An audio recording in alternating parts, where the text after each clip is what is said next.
sisters, brothers, and siblings, my name is Carrington Scott. I'm with the People's Power Assembly, and I'm also a worker at the Walters Art Museum, a member of the Walters Workers United.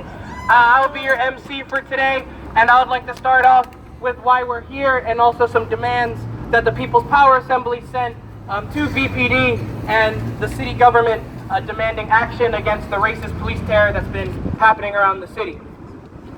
So we're here today because BPD is absolutely incapable of doing anything but continuing the racist oppression of minorities and oppressed peoples while protecting the profits of the capitalist class and the people that control the red lines and everything that keeps infrastructure and investment out of black communities. We're here to demand the end to racist police terror. We're here to demand community control. We're here to demand that black people, not only here in the city, as an example can be here in the city, but nationwide, have the right to self-determination and the right to demand and determine what they need in order to survive. Not what the capitalist class, not what the billionaires deem that we need to survive, but what we actually deem we need to survive. And that also is community control of policing, how we want to keep our community safe, not how the gentrifiers, the redliners, the genociders want to keep our communities safe. Right. And with that, I'd like to read the demands that the People's Power Assembly laid out to the city. The people of Baltimore City are tired of police that view the black community as a hostile force and opt for violence against mentally ill individuals rather than opting for de-escalation or mental health programs. More than ever, the people of Baltimore have questions and require answers. To that effect, the Baltimore People's Power Assembly demands 1.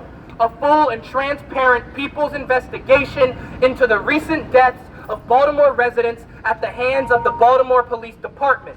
Neighborhood committees should be formed to review the actions of the police in recent in-custody deaths and the general use of force against the community. Such neighborhood committees must be representative of the neighborhood's demographics. Specifically, representation of the black community who is disproportionately targeted by racist police brutality must be ensured. The neighborhood committees should be empowered to conduct a complete review of all in-custody deaths. This authority should include the ability to review and analyze all BPD case files, interview witnesses and community members, subpoena Baltimore City police officers and other law enforcement officials to provide testimony on their policies and conduct, develop recommendations to prevent further police killings, and ensure community control of crucial public safety institutions. The second point is once the investigation is complete and the neighborhood committees have provided recommendations, those committees should retain hiring and firing power over officers stationed in the relevant neighborhoods. Point number 3, the Baltimore Police Department will immediately remove all officers from employment who have records of brutality to any degree. Point number 4, the Baltimore Police Department will prohibit the practice of officers wearing plain clothes and using unmarked vehicles while on duty. And point number 5, the Baltimore Police Department will expand mental health crisis intervention services immediately. With that, I would like to get started by introducing Tawanda Jones. The whole reason we're out here for this joint rally with PPA and West Wednesday Coalition to talk about Tyrone West and also more against racist police terror. Thank you. Mic check! Mic check. Yeah, so again, I'm so glad to collaborate, to join forces with People Power Assembly, anybody, lottie-dottie, anybody that's fighting this corrupt system. Literally, we've been out here for 625 weeks, and on Friday will be 12 years of my brother's commemoration. And I felt compelled to come down here and tell Worthless Worley. That's why I'm out here to tell Worthless Worley a piece of my mind. And I hope he come outside, because I literally want to go up in there and see him. Because it's just sad, like, we had victim after victim first. We wasn't even over what happened to Bilal, our brother Bilal, killed right in the community, in which he served in a good way, feeding people fruit, vegetables, and all that wonderful stuff, and to be gunned down, shot 38 times. At what point did those killer cops feel safe? After the 38th bullet? Like, make it make sense. And then if that wasn't enough, you turn around and you go and you execute a 70-year-old that you've been to her house over 20 times. Shame! 20 times. At what point was y'all gonna get it right? Y'all not. And then there was another brother stopped for a traffic stop. Remind me of my brother. Literally smothered to death, brutalized, executed for no damn reason, driving black in America. And it said driving black in America should not be a death sentence. And that's why I'm out here to say what I gotta say to Worthless Wooly. And I know he probably watching my live stream if he can't hear my voice. You are a worthless piece of crap. That's why we did not want you to be the top cop.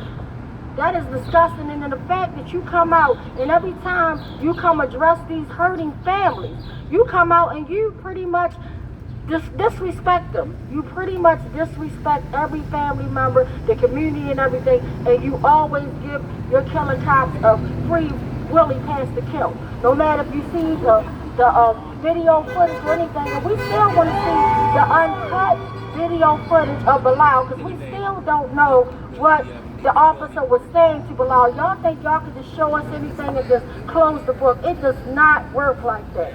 It is disgusting. This system is so dirty.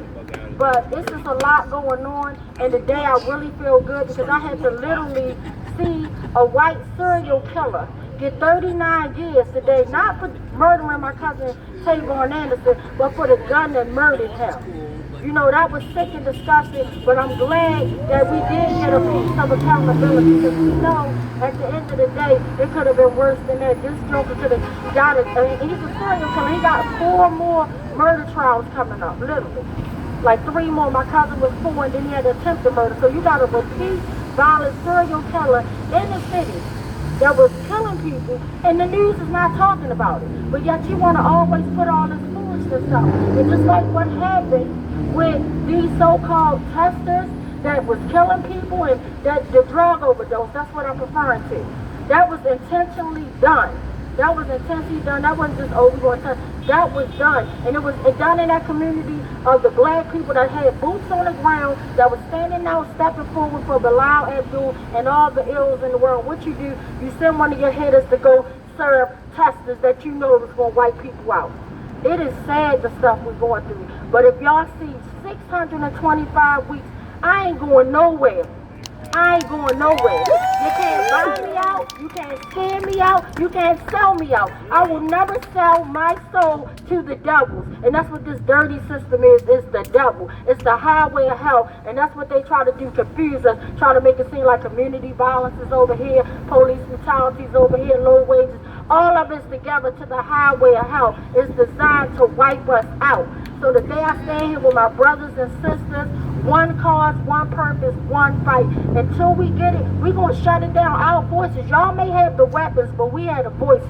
And I'm glad that, and I'll end on this note real quick, but I'm so glad that finally, after a whole decade of telling y'all the medical examiner's office was deliberately lied on my brother, and it wasn't, and I don't just talk about my brother, I talk about all the victims. I said literally they lied and, you know, said stuff about Antoine Black, and the list goes on. You know, it's sad and disgusting. You will lie, and now their dirt is being unraveled as we're speaking, and I can't wait till they reopen my brother's case and put all them damn killers in a cell block. We can't stop. We won't stop until killer cops are in cell blocks. Mic check.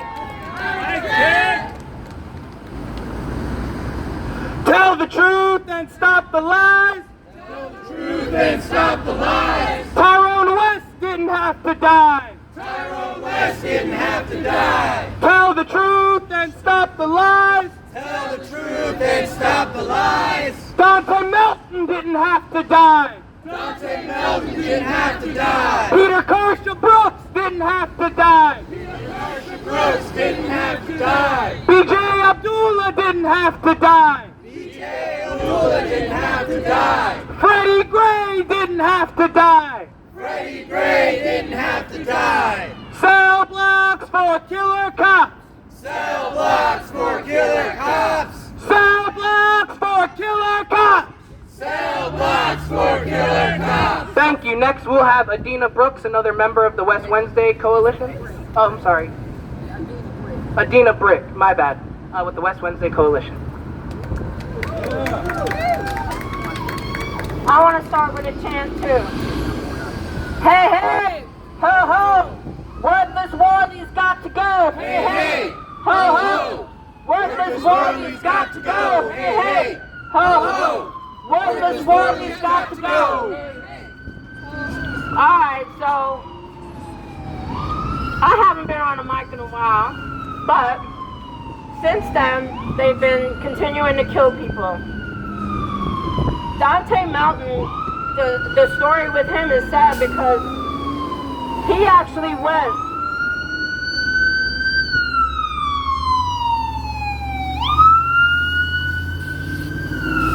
up to a police car asking them for help. It wasn't a traffic stop. He actually walked up to a police car asking for help. It was the hottest day that was like the first hottest day of this year. And it was like still like near 90 degrees at night because it happened at night. They hog-tied him when he was adamant about receiving help. They hog-tied him. And that is literally the same kind of position that they had Tyrone in.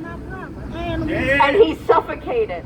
Shame! And then they were apparently calling for medics, and they waited over an hour before they decided to transport him to the hospital. Shame! Police should not be involved in mental health cases whatsoever. In fact, police cause mental health cases, and half of them, if not more, need mental health services themselves because they are unhinged hyenas out there trying to just kill people.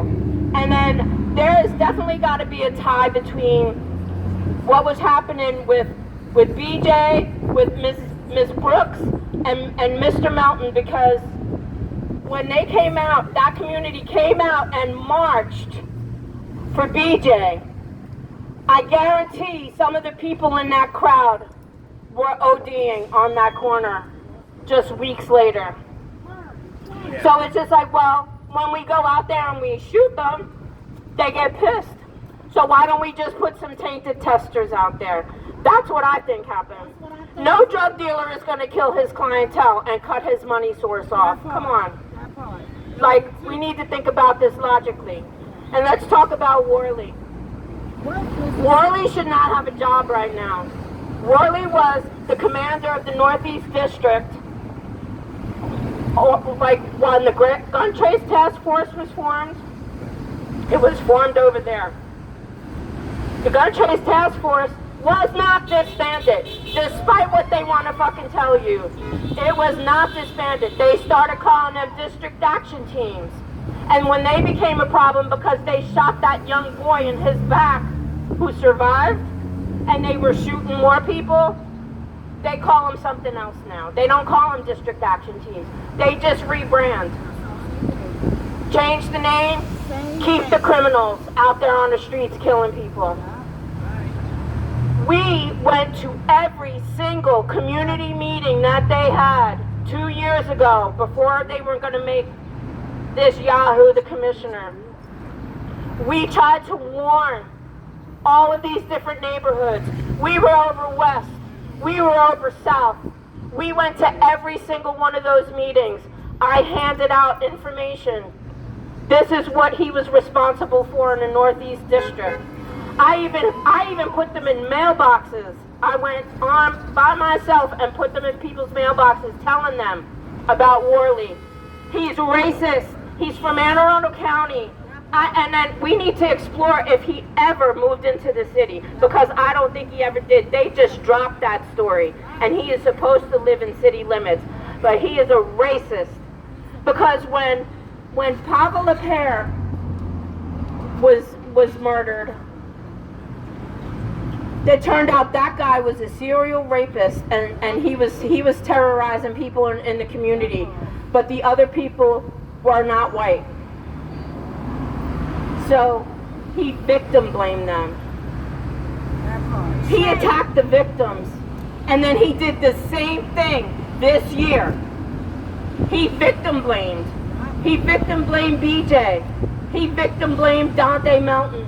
He victim blamed Miss Brooks.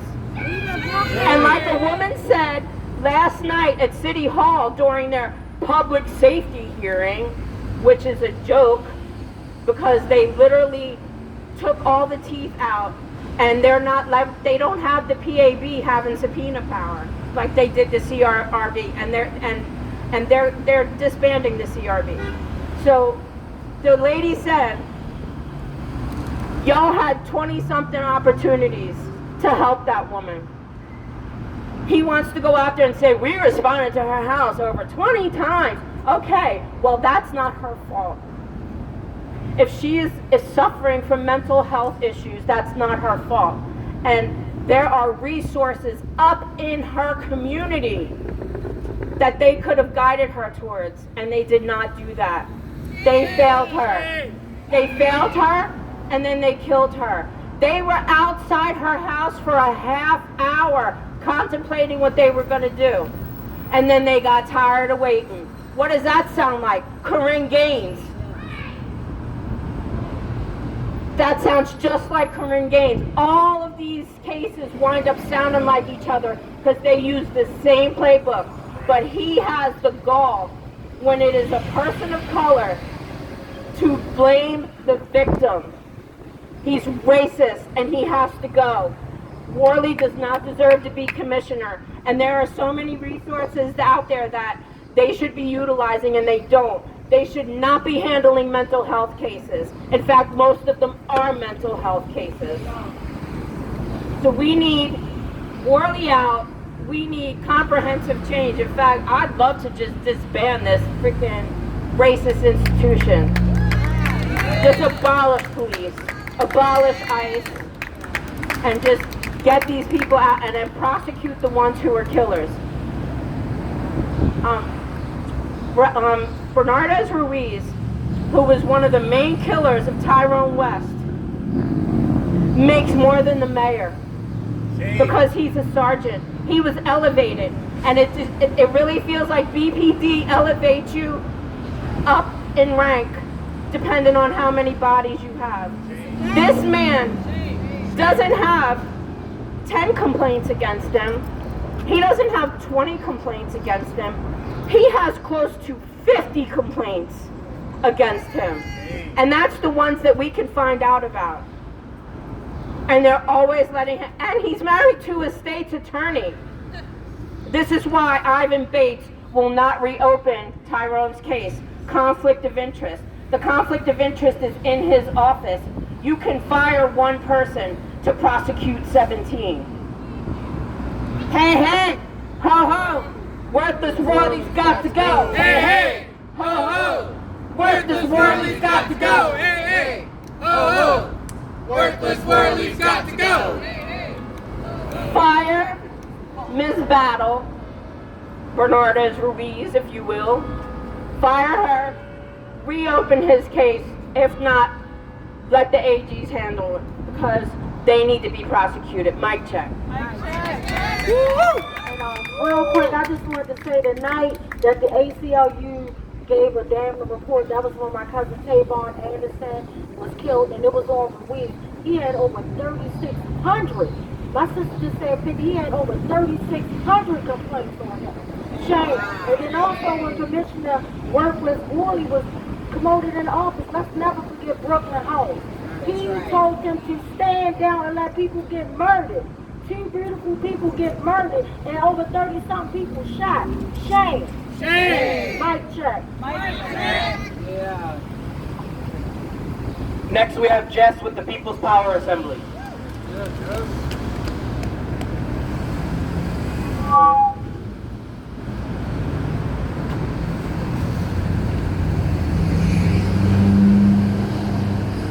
Good evening, everyone. My name is Jess, and I'm with the People's Power Assembly.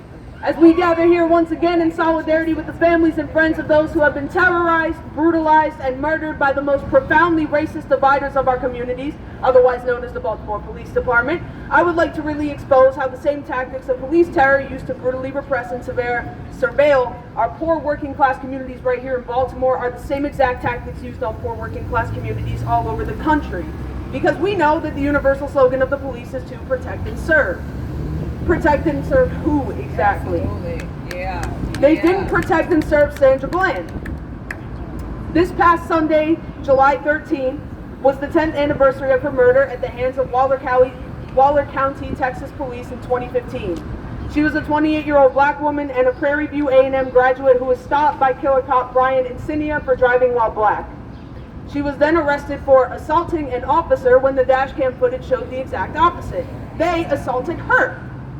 3 days later, she was found dead in her jail cell, and the county immediately ruled it as suicide when we knew the damn truth. She was killed by state violence.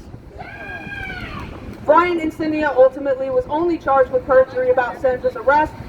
Sandra Bland should still be here today. The police didn't protect and serve George Floyd, 46-year-old black man who was murdered in Minneapolis 5 years ago on May 25th, 2020, as we all know, during a literal global health crisis by killer cop Derek Chauvin, who is currently serving a 22.5-year prison sentence, but may end up being presidentially pardoned by Trump in the near future. May this day never come for the man who forcibly knelt on Floyd's neck for almost 10 minutes straight while Floyd was screaming out, "I can't breathe," while being filmed.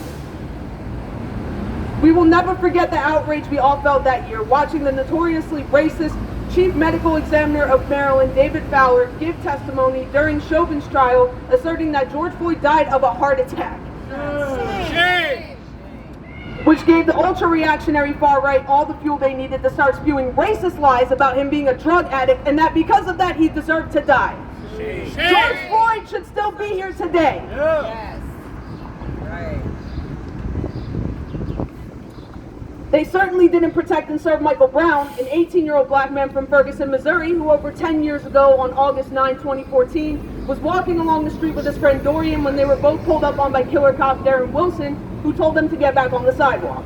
When they contested his BS command, Wilson then struck Mike with his car door, grabbed him by the neck, and then fired his gun twice, shooting Mike's right hand. After they attempted to run away, Mike was shot by the cop multiple times, ultimately killing him. The media and state spread many vicious lies about Brown to justify the murder. Michael Brown should still be here today. Yep. Yes. And they certainly didn't protect and serve Corinne Gaines, 23-year-old black woman and mother of two from Randallstown, who was shot and killed by Baltimore County Police 9 years ago on August 1st, 2016. They also shot her 5-year-old son, Cody, but he survived, leaving him and his sister without a mother. They were serving her with a warrant for petty misdemeanors, but she did not want to abandon Cody by giving herself over to the state, so she denied them entry. Later they came back, and after failing to enter with a key provided by the landlord, they kicked the door in and fatally shot Gaines in her own home. And then in 2019, Baltimore County Circuit Court Judge Mickey Norman overturned a $37 million award from a jury to Corinne's family for her wrongful death, and instead asserted that the cop who killed Gaines was entitled to qualified immunity. Corinne Gaines should still be here today. Now, that's only 4 examples out of countless, and I do mean countless, other people whose lives were abruptly ended by killer cops and the injustice system backing them, predominantly black and brown people. So, who do the police really protect and serve?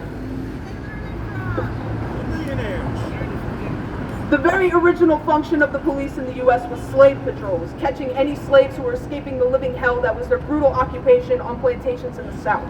These patrols existed only to protect and serve the wealth of the slave owners, so if slaves escaped, this in turn jeopardized the slave owners' profits.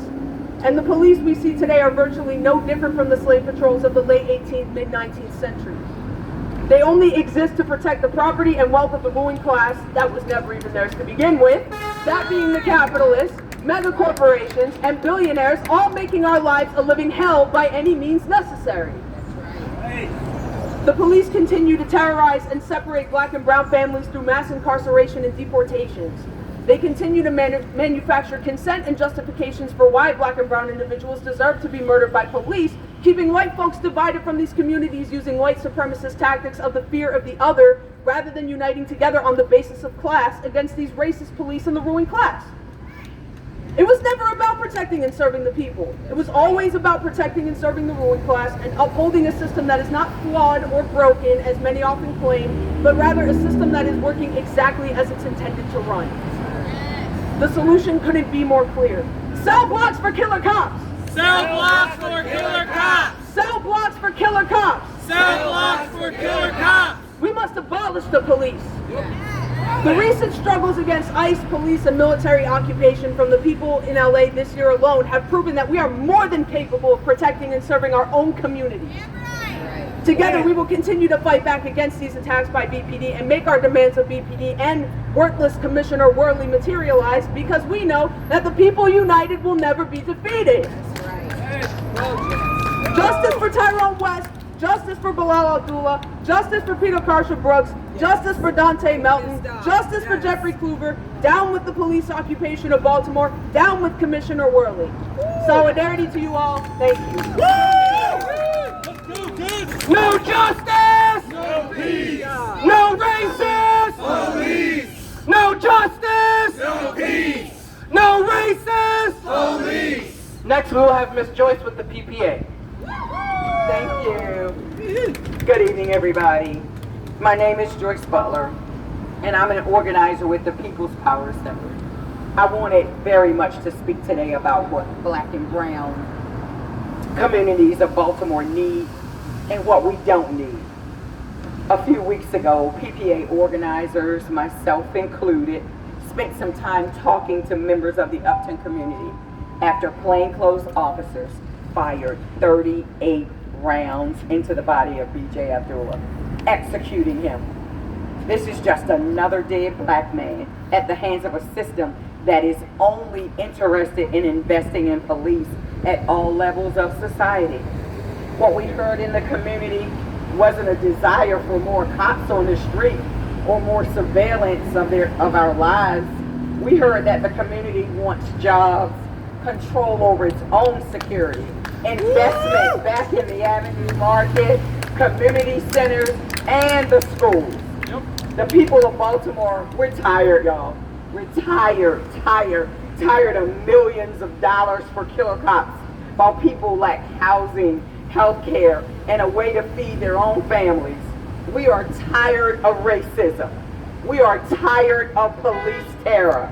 We need a system that invests in unity and jobs, hospitals, and free education for all. We need the city of Baltimore, the state of Maryland, to fund the people, not racism. Cell blocks for killer cops. I'll say it again. Cell blocks for killer cops. Cell blocks for killer cops. When black lives are under attack, what do we do? Stand up, fight back! When black lives are under attack, what do we do? Stand up, fight back! What do we do? Stand up, fight back! What do we do? Stand up, fight back! What do we do? Stand up, fight back! What do we do? Stand up, fight back! Thank you, everybody. Next, we will have Shorty giving us one hell of a talk.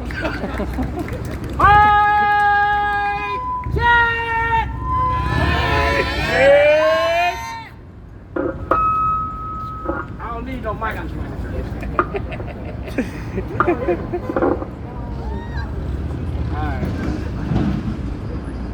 All right. My name's Shorty. I came here straight out the Illinois Department of Corrections in 1991. So I'm not a Baltimore City resident. I'm an implant. I'm an implant. So I know about your policing and your police department.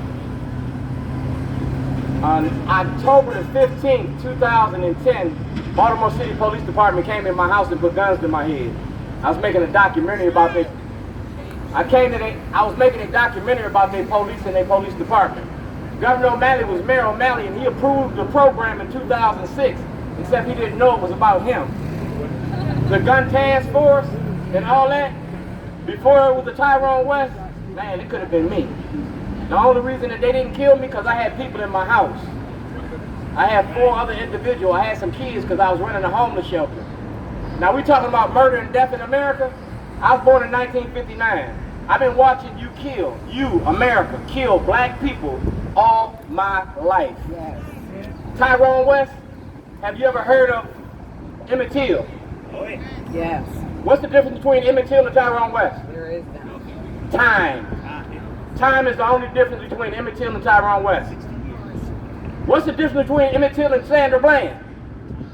Time. The only thing is time. And it's time for y'all to stand up. You're talking about the here and now, but yesterday made this happen. Your parents knew about this. Your grandparents participated in this. I'm 65 and I'm still alive. I'm a child of the struggle. When Martin and Malcolm was doing their thing, I was throwing rocks at police in 68. Talk. When Fred Hampton got killed, man, I was trying to protect my community. That's right. You kill activists. The only reason I'm still alive, because I don't know how to shut the fuck up. I don't run from the police. When I walk in the room, they run from me. You don't get no reputations for whooping midgets and old people. I'm both. Alright? I'm both. And ain't nobody in this crowd ever seen me run from nobody. When I step up to the microphone, I got something to say and you pay attention, and I ain't E.F. Hutton. Anybody know who E.F. Hutton is? Yeah. That's telling your age. Alright? That's telling your age. When you invest in me, I invest in you because I stand behind anybody that's doing positive in Baltimore. Anybody that stand up against police brutality, I'm there. When Tawana needed help, I stood up, toe to toe. I didn't ask for nothing. I don't do this for money. I do this for change. We got too many self-serving demigods that do this for money. When Freddie Gray got killed, how many people got rich? Nobody. How many people got rich? I lost $260,000. I went from $260,000 a year to zero. If you Google search toilet bomber, I put a toilet in front of the Towson courthouse because I got tired of that shit. If you look over there behind there on the corner, I'm still fucking with toilets because I'm tired of that shit. You see President Trump? They sent the Secret Service after me. I got a Secret Service file, I got a Department of Justice file, I got an FBI file. So the same thing they did to Martin and Malcolm, I did to them. I got a Department of Justice file in the Department of Justice. I got the Secret Service number on my fucking phone. And I got witnesses right here that'll tell you everything I'm telling you is true to word. I don't just run my mouth. I educate, I uplift, I encourage, I inspire. That's what an activist is supposed to do. That's right. Mic check!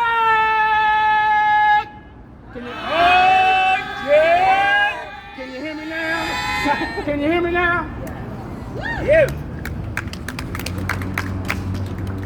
Cell blocks for killer cops! Cell blocks for killer cops. Next, we'll have Lee Patterson with the PPA.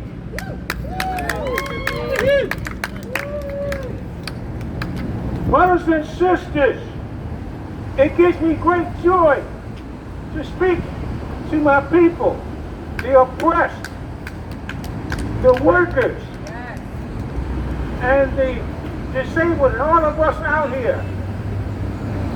There's a war going on in this country, not only against the people who are in the projects and in the hood. This untied snakes of America, KKK, is at war with the world. They take money, they take human needs and everything away to finance the military, the same military that they represent. These people are power-hungry bastards. They don't care about the people who are on the streets like us. They don't care about the homeless. They don't care about the unemployed. Poverty makes these people money. They get rich off of our poverty. It's time for us to stop traffic, stop everything, and stop this system from killing folks. the Palestinians. People who take up for the Palestinians are called anti-Semites. Anti-Semites are not Semites against white people. There's no such thing. Semites are black and brown people. There's no such thing as anti-Semitism against white people. But they would have all of us who are feeble in mind believe that bullshit. It's time for us people to wake up and not only just wake up, but take power. It's time for us people to take power. Take power away from these fascists. Anti-gay bigotry is at an all-time high. We got to stand up and show solidarity with our LGBTQ brothers and sisters. Because it's time for us to stand up and show our power. We have much more power than any of these fascist bastards have. It's time for us to make ourselves known. Stand up, fight back, power to the people, and power to our class. Thank you. From Baltimore to Palestine. From Baltimore to Palestine. Occupation is a crime. Occupation is a crime. From Baltimore to Palestine. From Baltimore to Palestine. Occupation is a crime. Occupation is a crime. Next we'll have Dan with the West Wednesday Coalition to speak.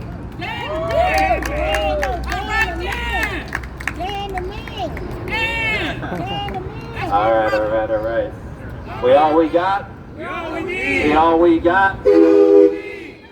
All right. All peace and blessings to everybody. I can't start without honoring our Queen, Tawanda Jones, for all the hard fighting and fortitude.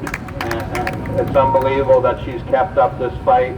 I know it's out of love, and that's where she comes from.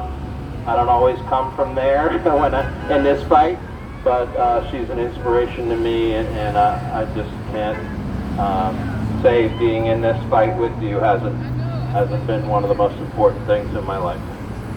And thank you to People's Power Assembly for coming out in support. We don't do this alone.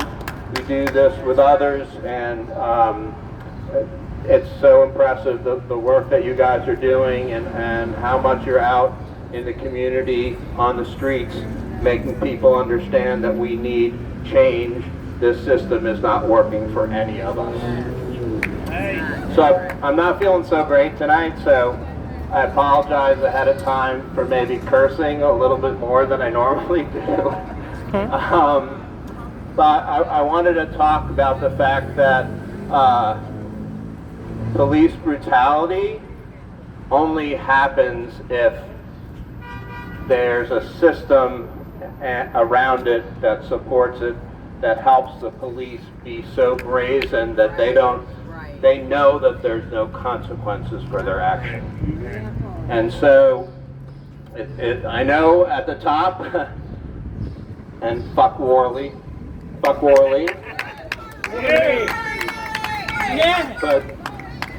and we knew that he was the punk, and he would not have any nerve to make anybody accountable for any of their misconduct. And he's a weak little man. But it's other officers that stand around and watch when they know their brethren are doing the wrong thing, and they're accountable too. There's, when there is brutality, yes, we know, and now are confirmed, the medical examiner's office I know most of you know about this, but they did a state audit of the determinations during David Fowler's administration, and I'm not going to say it's ended, because I think the police still are there in the medical examiner's office when they're doing autopsies and making these determinations. I don't think that stopped. We don't have any proof that that stopped. But the audit came back, almost 50% of the cases that were undetermined or found not a homicide were found to be inaccurate. That they should be determined homicides, including Tyrone West.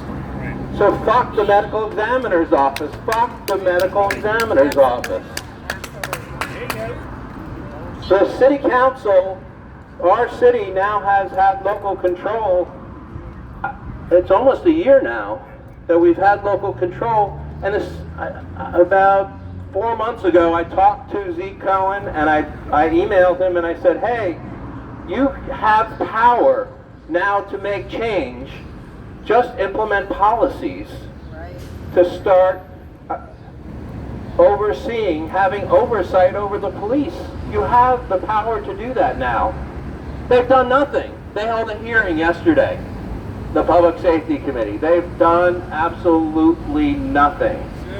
So fuck the city council. Fuck the city council.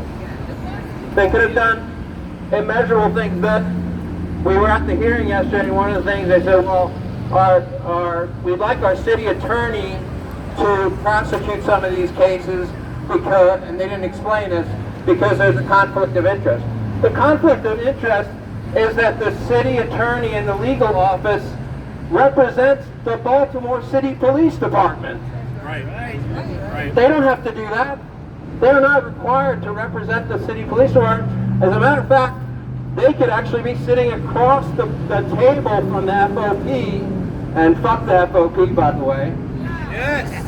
They're complicit as well. Yes, absolutely. That they could be representing us against the police, not representing them. So there's this whole army, there's this whole system that's making sure the police knows whatever they do, however far they go, to whatever means they think they can go, how brazen they are, is supported by all these motherfuckers.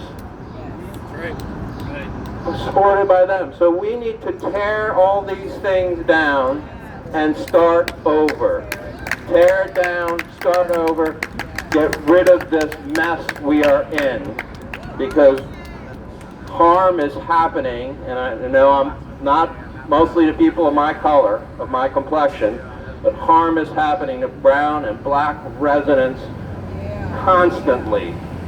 If it's not harassment, it's bodily harm, and this can no longer stand. So that's really all I have to say. I just wanted to say that, and thank you all for coming and listening, and I appreciate all of you. Woo! Next we'll have Charlene with the West Wednesday Coalition.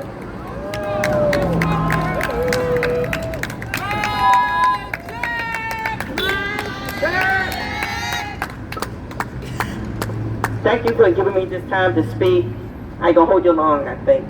But I want to talk about the meeting that, so-called meeting that took place yesterday. But let's just back it up. I'm gonna speak my piece over 3 community members killed by police in 8 days. Shame! Black people that look like me. The one was Miss Brooks, 70 years old. I got cousins that's 70 years old. I have friends that's close to her age. When that happened, so first of all, we can back up to Bilal, DJ. His killing already touched off and triggered a whole lot of emotions, and there's people being upset, hurt, traumatized, feeling devalued. So you already had that going on. Then you have 2 more individuals, and their backstory is that their family advocated for them for their health. And as it was stated, as we know, that with Ms. Brooks, yes, there were 20 opportunities to get it right, to get her help, because she was surrounded. And for that to be, well, she loses her life over what? Like the comfort that is being displayed in killing black folks, unfettered, unchecked, should make everybody hella uncomfortable. Right. And I'm not just talking about you fellas out here and ladies, because you're out here, you already know. But when I go to City Hall to sit in a hearing, knowing that this was going to be a discussion among people that I run with, talk to, connect with, and what we got, first and foremost, let's talk about the fact that it was so many people that showed up there for a minute, for a while, and we couldn't even get in, because I was one of 30 other people that couldn't get in initially. So that even that treatment of not being able to accommodate or not willing to accommodate, because they know this was coming. Because again, 3 people, 3 black individuals, somebody's grandmother, somebody's father, somebody's son, somebody's daughter got killed by supposedly people that are supposed to protect and serve us. So again, we are over-policed and underprotected. And now they're just killing us because they don't feel like doing the work, the hard work.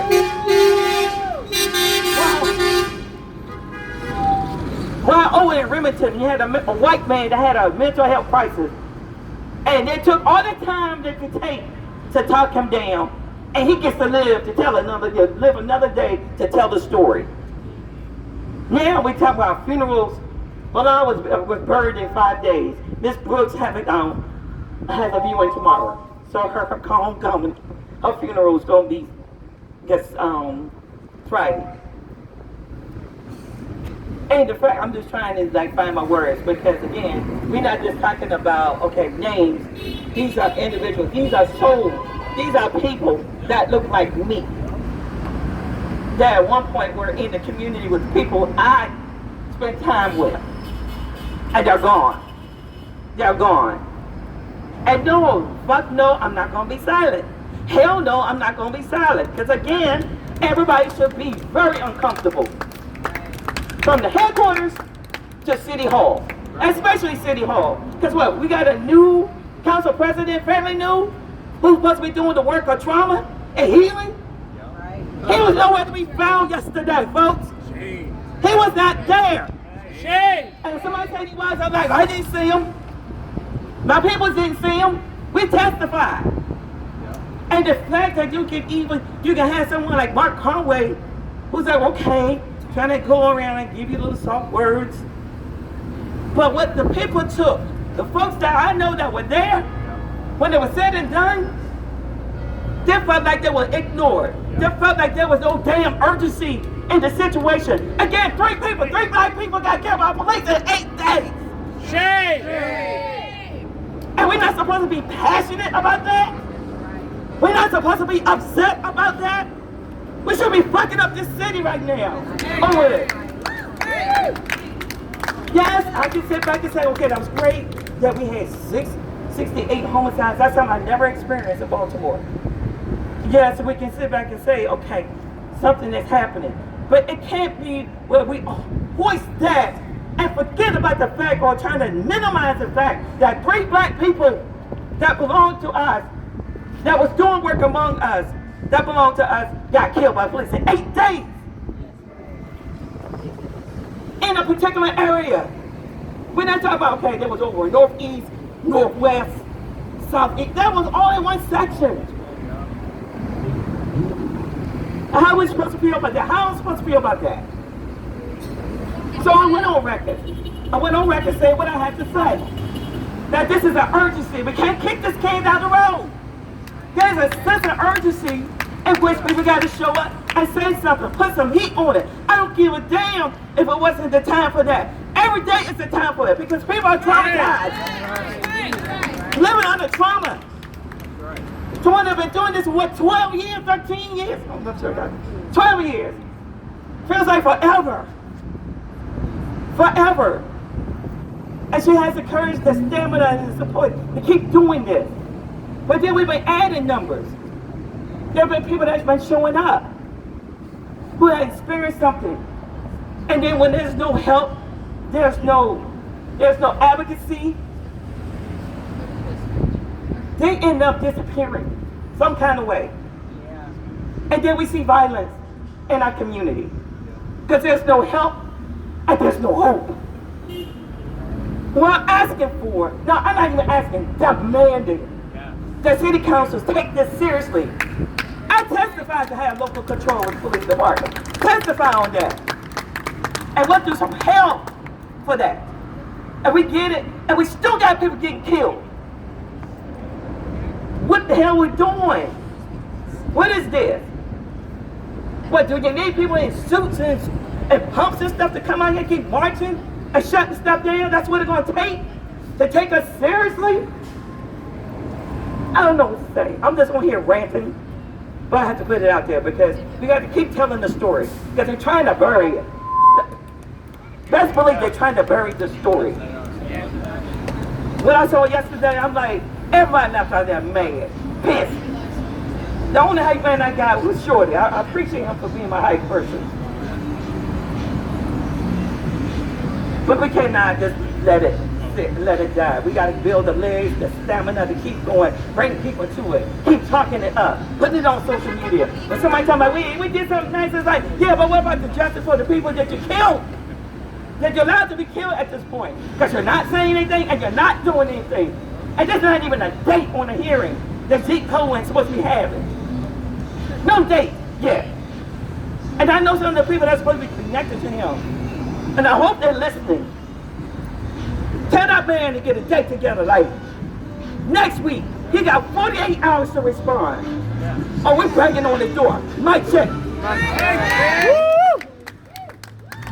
I feel the rain droplets coming down, so we're going to be, I'm not going to do any chants in between. We're going to have Brian with the West Wednesday Coalition. I have to remember the name, I'm sorry. We can always go under there. Yes, we can. Go under there. Rain ain't gonna melt us. I'm fine.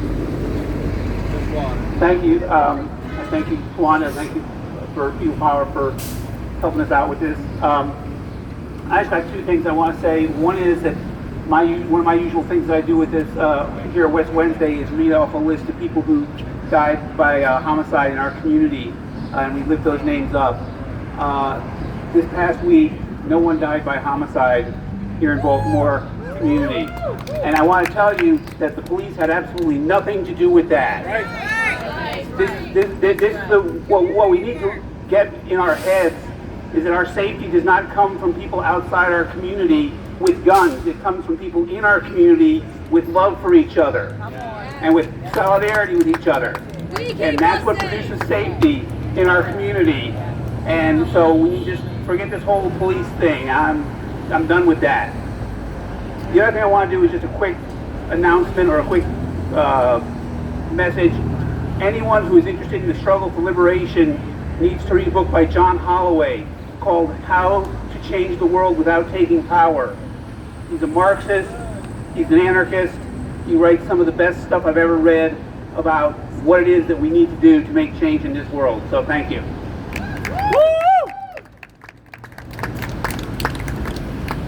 Next we will have Alec with the People's Power Assembly.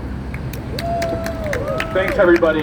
My name is Alex Summerfield. I'm an attorney with the People's Power Assembly. First I wanted to thank the West Coalition in Tawanda. Again, I know we've all thanked each other a lot, but we have to do this, y'all.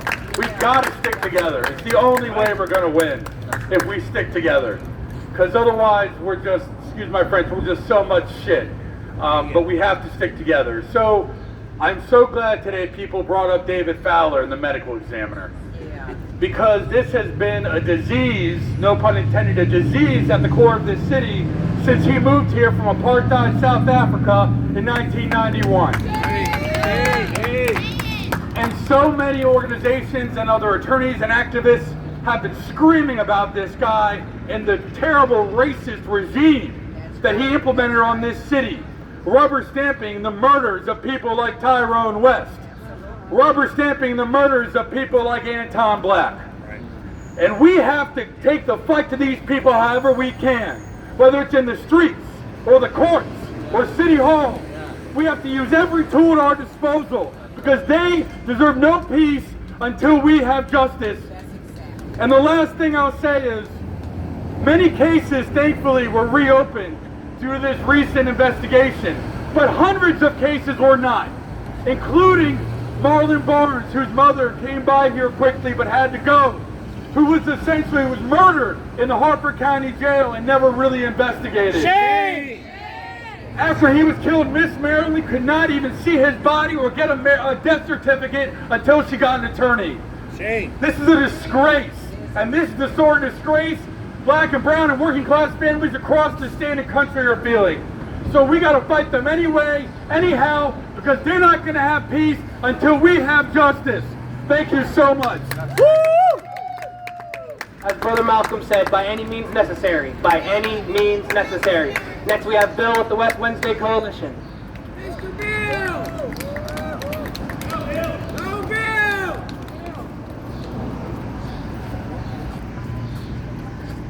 How do you spell racist? BPD! How do you spell murderer? BPD! How do you spell racist? BPD! How do you spell murderer? BPD! I want to start by having us all uphold and honor the 3 lives that were stolen by police most recently in Baltimore. If you can repeat the names after me.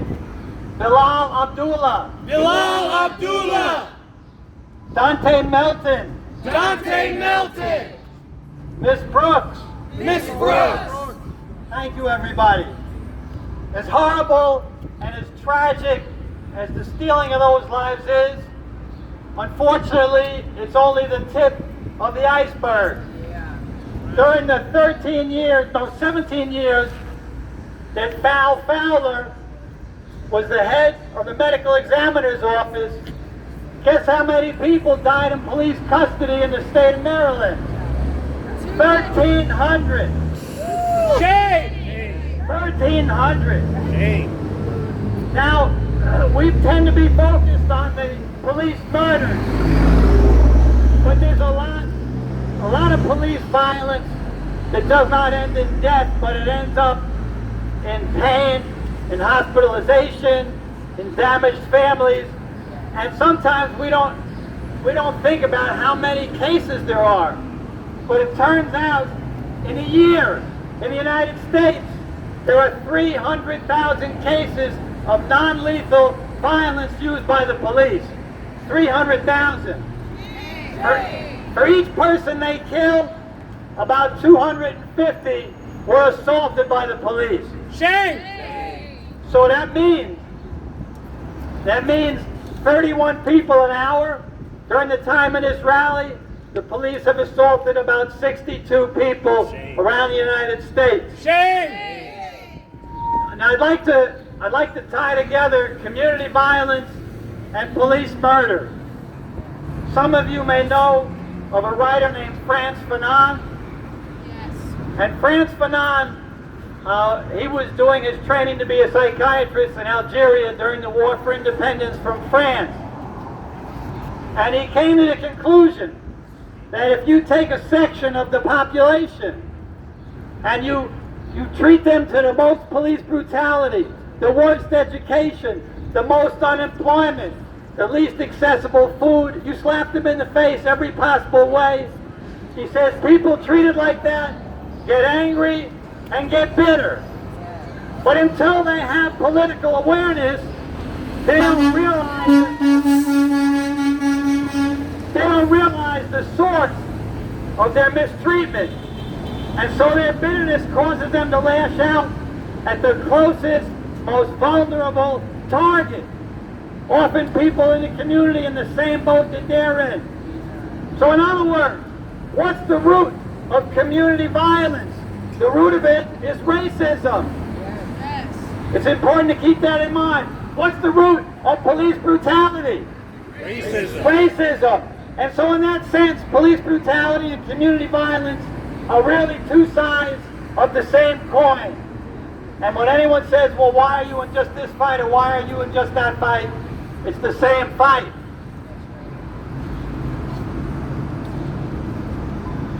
About a year after the killing of Tyrone West, the city put together what they called an independent review panel to supposedly reinvestigate the police killing of Tyrone West. One of the members of that committee was a lawyer. And 8 years later, after the killing of George Floyd, it inspired her to reconsider her participation on that independent review panel. And she wrote a letter to the Sun. I want to read you a little of it. She says, I know that West, that is to say Tyrone West, died much like Floyd, because in 2014, I was a member of the 6-person independent review panel, the IRP, assembled by the Baltimore mayor and police commissioner, who tasked us with reviewing West's death in police custody. It was, she says, it was a useless exercise that to me merely gave cover to the department and the state's attorney at the time for their decision to forego prosecution of the officers who killed West. Those decisions were actually made before the IRP was assembled and began its work. We were given a one-sided story and had no investigative power. And so, I want to talk now about the difference between reform and revolution in the fight against police brutality. I think any step we can take that may save a life from the police killers, even if it's a reform and it doesn't totally solve the problem, is a good thing. We should fight for that. But on the other hand, we should keep in mind what's the actual role of the police. Someone earlier mentioned they originated as slave catchers. But it goes deeper than that. The police are one part of state power. The other parts are the courts, the jails, and the government. Those 4 things put together are called state power. And a pretty insightful guy named Lenin once defined state power. He said state power is organized violence for the suppression of a class. So what's an example of that? We don't see the police killing rich people. And I want to tell a little story to illustrate the nature of class power and class oppression. It used to be in Baltimore we had Bethlehem Steel, a major factory and shipbuilding facility. Well, on the average, a worker would die at that facility once a month. And most of that was safety related. For example, if you're working on the side of a ship and you're welding and you're 30 feet in the air and you're standing on a platform, this sound okay? Can you hear me okay? Yes. You're standing on a platform. The safety rules of Bethlehem Steel said there have to be a safety railing behind you so you don't fall off the platform and die. But Bethlehem Steel said, well, that's too much money. We're not doing that. So because of that cavalier attitude of Bethlehem Steel, as I said, about a worker would die once a month. Now if you went to the police and said, we want you to lock up, charge and prosecute the local head of Bethlehem Steel for murder, they would laugh at you. But if the workers went on strike demanding safety, and then the court gave a subpoena, said you can't have more than 2 pickets in a picket line, the cops be there thick to lock people up. Right. And that's an example of what I mean. That is to say, the police as part of the state represent organized violence for the suppression of a class. So our work is important. Anything we win is wonderful. We should fight like hell, but let's remember, as long as we have this capitalist system and it's their state and the police are part of organized violence to suppress the working class, we're not going to be able to solve this problem. So I'm a member of the Progressive Labor Party. It's a communist party. We believe in revolution to overthrow this system. And short of that, we are not going to be able to eradicate police violence.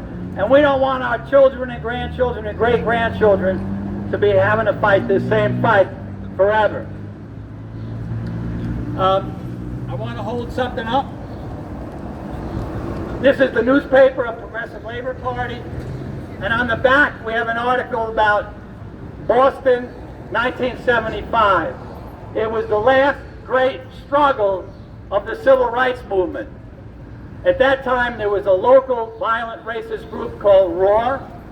They had 2 members on the city council, and they were organizing hundreds of people to throw rocks through the windows, through the glass of buses bringing black children to South Boston to integrate the schools. So our party decided we're having our May Day march right in that neighborhood where they were doing that. And they attacked us and tried to stop the march, but we got the better of them, and we had a very powerful march with about 2,500 people. And we followed that up. We followed that up all summer, 1975, and you may get the connection. This is the 50th anniversary. We followed that up all summer, organizing against that group. They would come into into TV stations where we had someone being interviewed with clubs and attack people. It was like that all summer. But we did so much work that fall, at the beginning of the school year, in 1975 in South Boston, they could not get anybody, again, to throw rocks through the windows of those school buses. And racists around the country who wanted to emulate what ROAR was doing in Boston, if they had been able to keep it up, would have been encouraged, and we would have seen much more violent racism all around the United States. But the fact that we stopped them was decisive, a very important win. And we have a lot of people in Boston this summer commemorating that struggle, 50-year commemoration.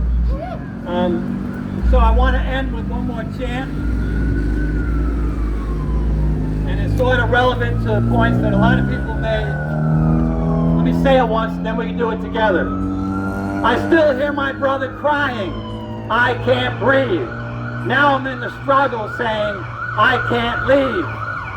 I still hear my brother crying, I can't breathe. Now I'm in the struggle saying, I can't leave. Once more. I still hear my brother crying, I can't breathe. Now I'm in the struggle saying, I can't leave. As Shorty would say, my check! Woo!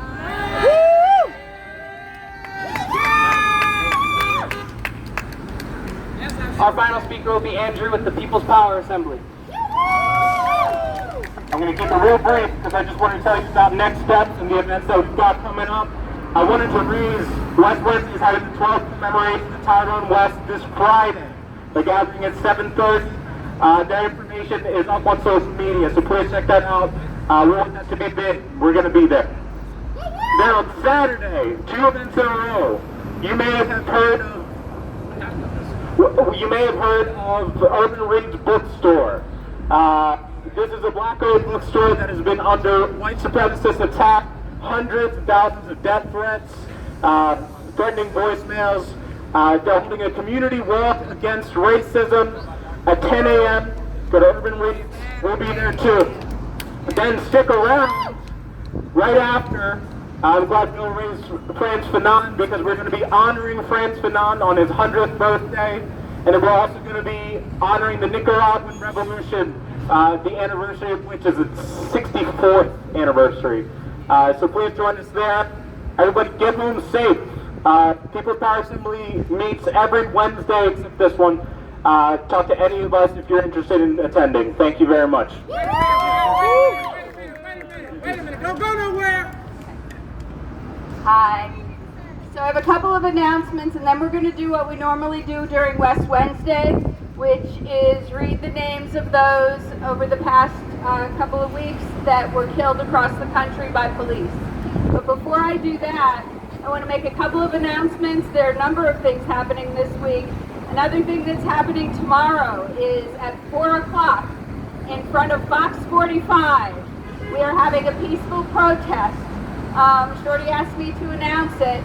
You know how Fox 45 has never reported accurately about anything in our community. How they support the current administration and do lots of things that make things worse for all of us.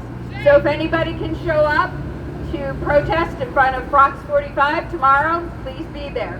What time? Thank you. 4 o'clock, from 4 to 5. It's a short one. We're going to be peacefully protesting in front of Fox.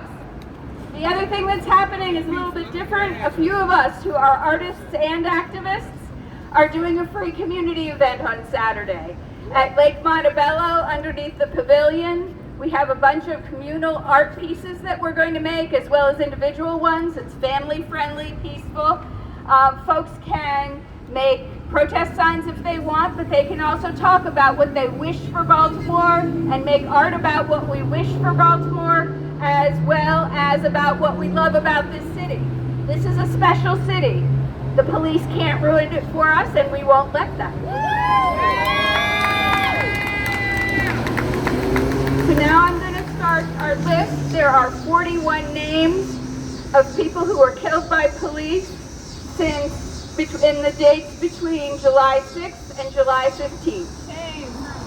I'll start the first half. Let's remember, though, everyone, each of these people represents a family, a community, a group of friends, siblings. Each time the police do this, they hurt more than just one person. They hurt all of us. Right. And this is wrong.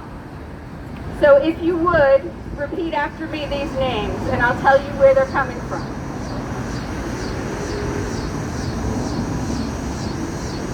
On July 6th, in Stafford, Texas, 35-year-old male, Matao Oladipo.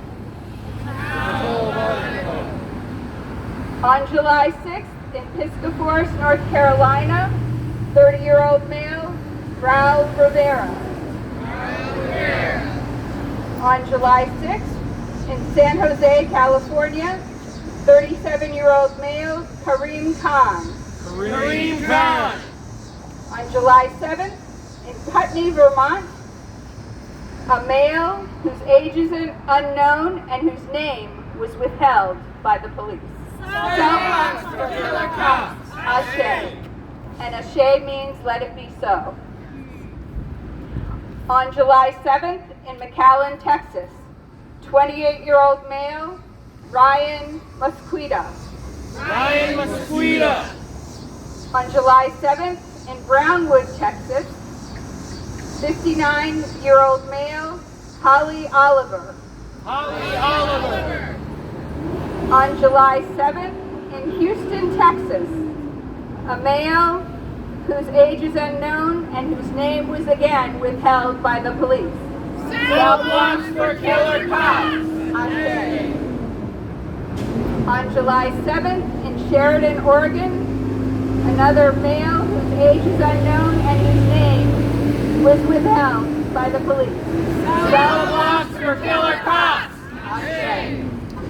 On July 7th, in Greenfield, Indiana, 54-year-old male, Ted Fiesel. Ted Fiesel. On July 8th, in Houston, Texas, 32-year-old male, Alexis Cardenas. Alexis Martinez. On July 8th, in East Spencer, North Carolina, 45-year-old male, Jesse Soderstrom. Jesse Soderstrom.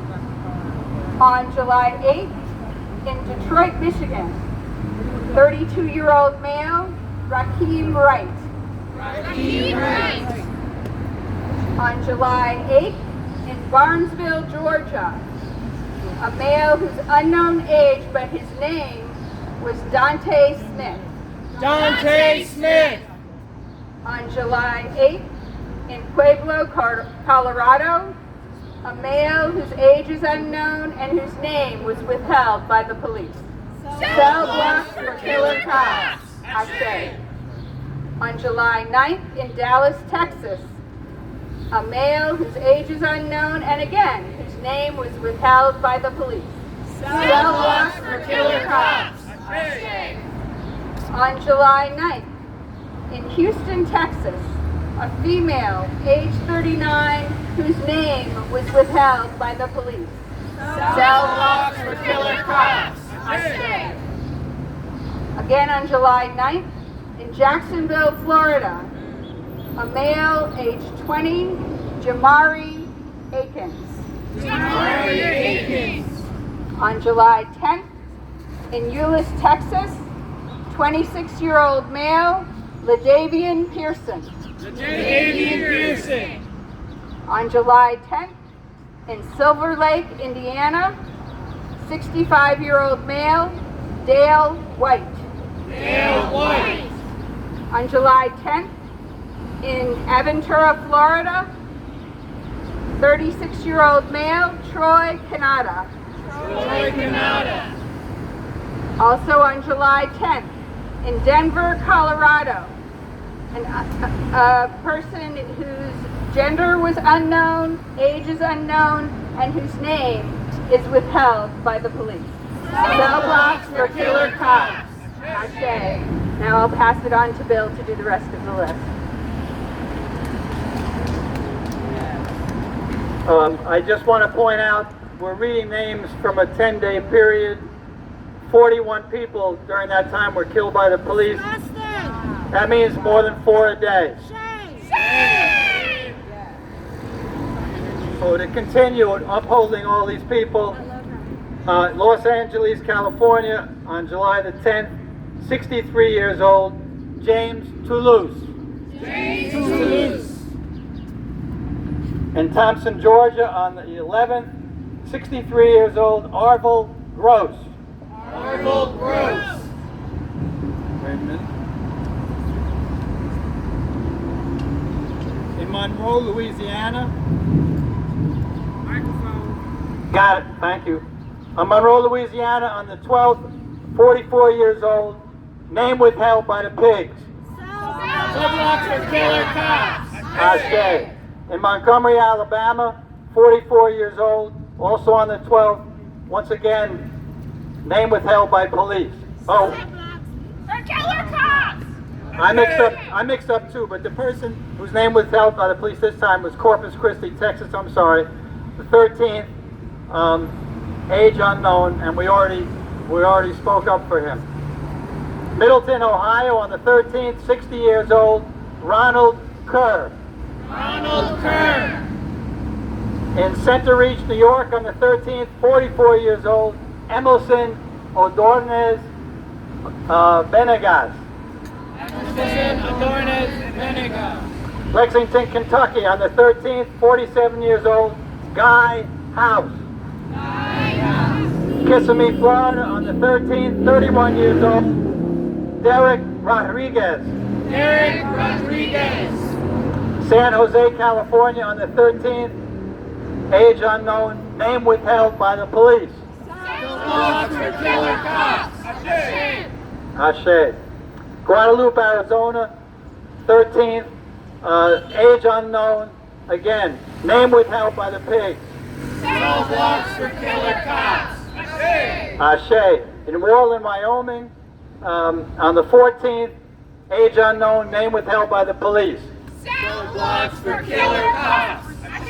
Ashe. In El Paso, Texas, on the 14th, 30 years old, Xavier Hernandez. In Toledo, Ohio, on the 14th, 39 years old, Terrell Carter. Los Angeles, California, on the 14th, 30 years old, again, name withheld by the police. Ashe. In League City, Texas, on the 15th, age unknown, name withheld by police. Ashe. In Albuquerque, New Mexico, on the 15th, again, name withheld by the police. Ashe. And in Normanna Township, Minnesota, on the 15th, 57 years old, Adam Wolf. Fall River, Massachusetts, again on the 15th, 38 years old, Dominic Knight. And upcoming now is the last person we're upholding today. I apologize for slipping a little on this paper earlier. Jacksonville, Florida, on the 15th, 26 years old, Amir Bradshear. All right, thank you everyone for upholding all the names. Very, very good of us all to do that. Thank you everybody for coming out to this West Wednesday event, and also, joined by the PPA. Once again, thank you to Wanda Jones and the West Wednesday Coalition for joining us in the struggle today and staying out in the struggle in honor of Tyrone West and all martyrs of police brutality. Power to all the martyrs of police brutality. Power to the people of Baltimore. Long live Palestine and the resistance. Long live the resistance in the streets here in Baltimore, here in LA. Long live international solidarity. Thank you and have a great night.